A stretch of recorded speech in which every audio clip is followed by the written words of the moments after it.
Assalamualaikum warahmatullahi wabarakatuh. Sampurasun kasadayana.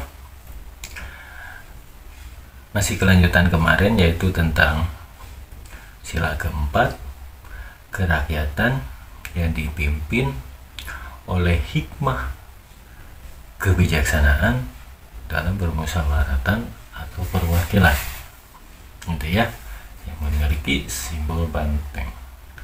Banyak yang tersembunyi dalam simbol tersebut. Mudah-mudahan apa yang nanti saya sampaikan bisa dipahami. Tonton sampai selesai.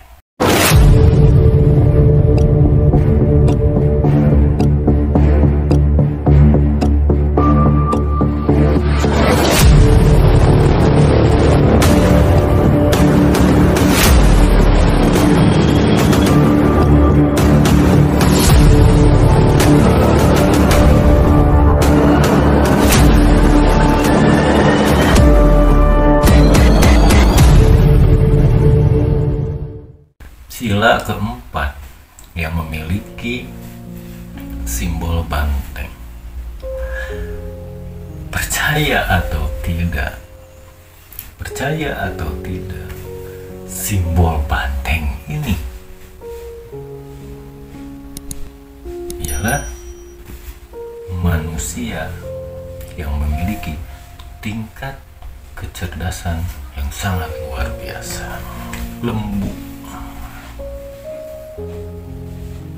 Kenapa hikmah disebutkan dalam sila keempat?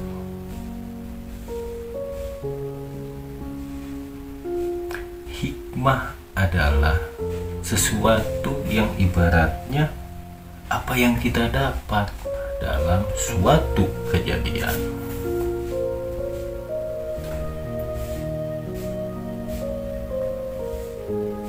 Kenapa ada dalam sila keempat?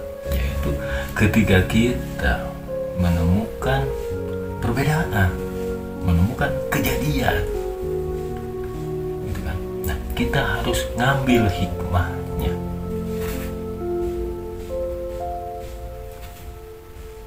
Renungkan. Misalkan begini. Yang pernah saya bahas tentang imam ini gitu kan. Nah, kemarin kan sempat ramai nih tentang mereka yang mengataskan kitab ini kitab dari imam ini, terus mereka menemukan perbedaan. Nah, akhirnya mereka itu saling meyakini dirinya masing-masing gitu. Nah, agar kita tuh tidak ada perselisihan seperti itu, ambil hikmahnya. Itu yang ada dalam Pancasila. Ambil hikmahnya, dimusyawarahkan gitu. Ambil hikmahnya di ayat di kitab ini apa hikmahnya, kitab ini apa hikmahnya, apa sama atau tidak. Itu atau kita menemukan sesuatu dalam kehidupan kita, mau kita ibaratnya dalam kejadian hal yang sifatnya merugikan, ambil hikmahnya. Apa hikmahnya? Apa mungkin nih yang maha kuasa, gitu kan? Apa mungkin nih yang maha kuasa mengingatkan saya, gitu kan? Apa sih tujuannya saya dibuat seperti ini? Melalui hikmah tersebut kan kita akan tahu harus apa. Yang pernah saya jelaskan di perjalanan bocah Agon.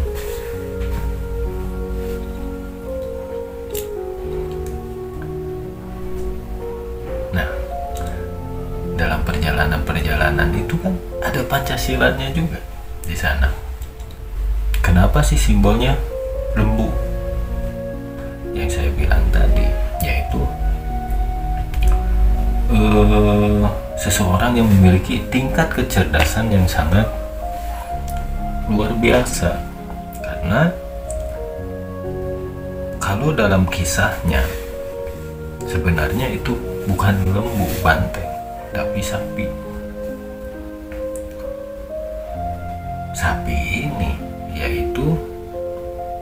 tunggangannya Dewa Siwa. Sementara Dewa Siwa dalam Hindu, kalau kita bangsa Nusantara mengenal Dewa Siwa itu adalah Eyang Semar. Siapa sih yang tidak kenal dengan Eyang Semar dengan kecerdasannya yang sangat luar biasa?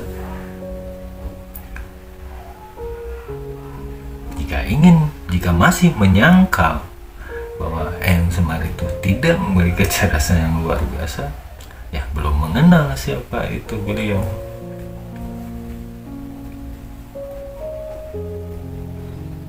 Kenapa pawayangan?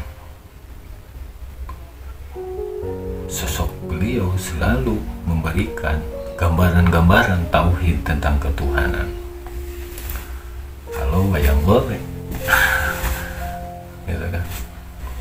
Nggak tahu kalau wayang kulit atau apa, saya ibaratnya, karena bukannya saya tidak mau nonton, karena saya tuh tidak bisa berbahasa Jawa gitu. Jadi sebenarnya pengen gitu, apa sih yang diceritakan dalam wayang kulit, karena saya tidak tahu bahasanya gitu. Sebenarnya pengen, kalau wayang golek, wayang itu saya sering nonton. Ternyata sosok Eyang Semar ini sangat luar biasa. Seseorang yang sangat kaya raya, seseorang yang sangat memiliki semuanya, tapi tidak menunjukkan bahwa beliau memiliki segalanya.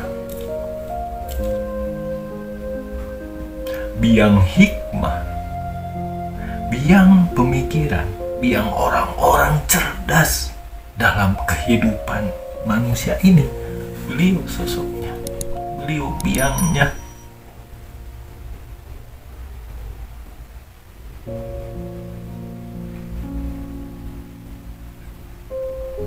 Beliau biang segalanya. Biang apa? Biang agar orang-orang mau berpikir. Tingkat kecerdasannya sangat luar biasa. Satu kata saja yang beliau keluarkan maknanya sangat luas. Itulah beliau.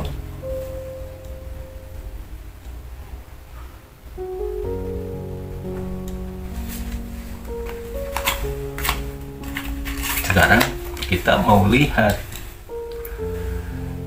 Eyang Semarnya atau Pandawanya. Kalau saya lebih memilih Eyang Semarnya, karena Pandawa ini sifatnya manusia.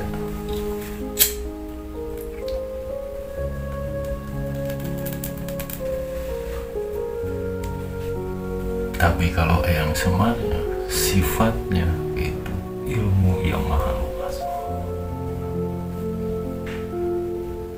Apa yang didapat Pandawa berasal dari beliau.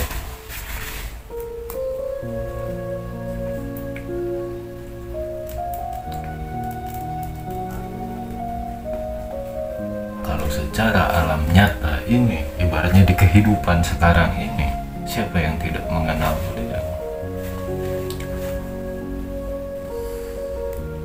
Apa yang digambarkan dalam pewayangan itu bisa terjadi dalam kehidupan manusia jika orang yang bisa mempelajari kehidupannya.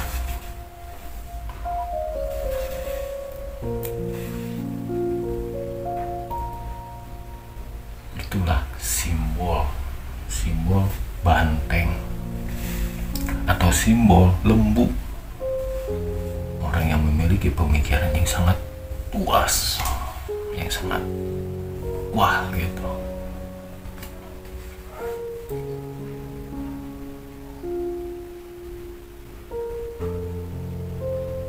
Kenapa saya bilang sapi bukan banteng? Kalau banteng, simbol banteng itu kan ada nih di organisasi partai gitu kan, bukan itu.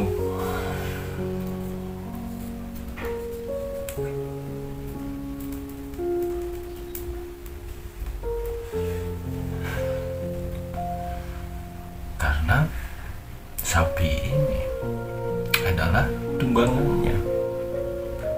Kenapa tunggangan? Wahana. Kenapa wahana? Wahana ini tunggangan. Sifatnya dewa nih. Misalkan nih, saya bercerita tentang Dewa Siwa ya. Itu kan tunggangannya Dewa Siwa kalau nggak salah. Ketika ingin memperbaiki kehidupan di alam manusia ini, ya melalui tunggangannya ini, untuk mencerahkan semua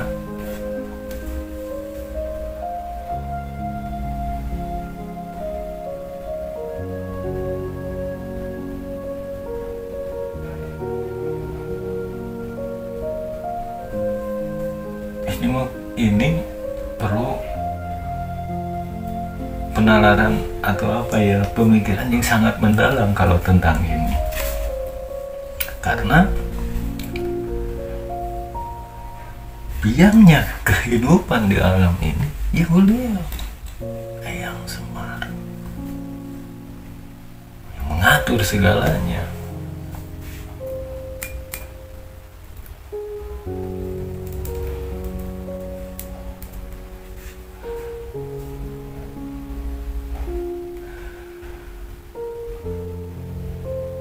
Selalu mengajarkan kepada para kesatria melalui apa? Melalui hati nuraninya yang digetarkan oleh beliau agar para kesatria ini berbuat sesuatu yang bermanfaat bagi hidupnya. Itulah beliau. Jadi apa simbol ini? Simbol para kesatria. Para kesatria ini yang memiliki kecerdasan yang luar biasa, yang mau menggali, yang saya bilang yang terpingit, seperti konten kemarin yang pernah saya bahas, Kesatria Peningit yang sejati. Para kesatria yang ingin menggali yang terpingit melalui apa? Ya melalui petunjuk-petunjuk yang diberikan oleh beliau. Lewat apa? Kalau dalam bahasa Sunda, kertek hati. Melalui hati nuraninya. Apa yang hatinya ia ucapkan? Jika bisa memisahkan antara ego dan nuraninya melalui perjalanan bocah Angon ini, yang sudah bisa memisahkan, perjalanan bocah Angon memisahkan ego dan nurani. Nah, melalui nurani tersebut, beliau yang akan memberikan jalan, memberitahu kita harus gimana.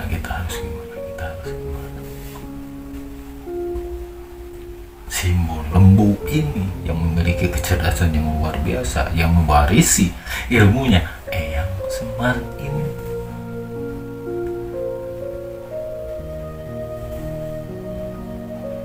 tentang kecerdasan yang luar biasa.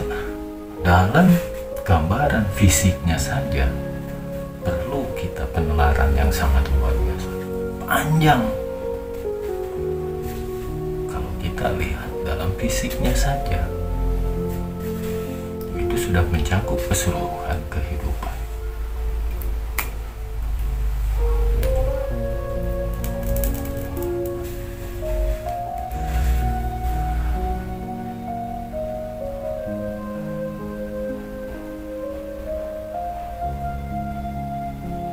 Jadilah para kesatria, jadilah para pemuda berjanggut,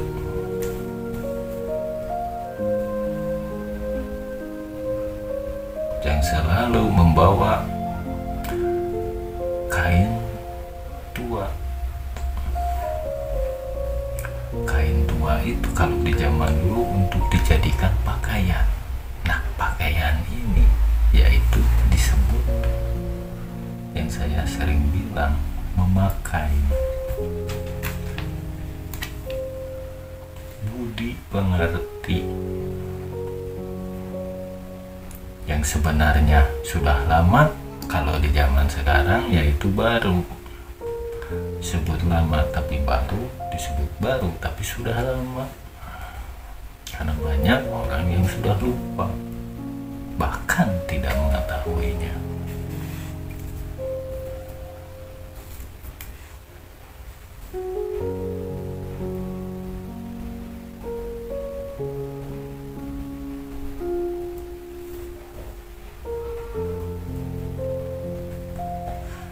Jika orang yang tidak dititisi oleh beliau, mana mungkin orang tersebut bisa berpikiran dengan cerdas. Tapi orang-orang yang dititisi oleh beliau tidak mencakup satu agama. Semua anak bangsa di Nusantara ini bisa dititisi oleh beliau, tergantung orangnya. Yang saya bilang dalam perjalanan bocah angon itu ketika kita difilter.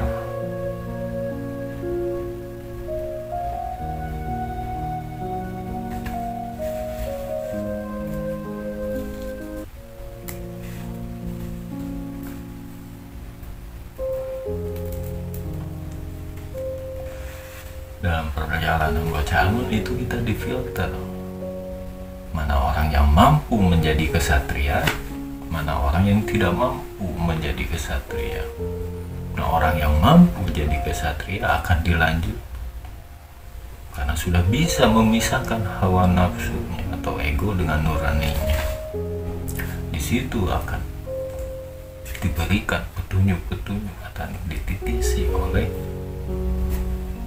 Yang Semata. Melalui petunjuk-petunjuk beliau agar kita tahu menjalankan kehidupan dan mendirikan yang disebut ajaran yang adil. Itulah yang disebut namanya wahana, lembu yang memiliki pemikiran yang sangat luar biasa. Tunggangan Dewa Siwa. Pernah ya mendengar yang seperti ini? Pelajari saja. Sekian pembahasan kali ini. Wassalamualaikum warahmatullahi wabarakatuh.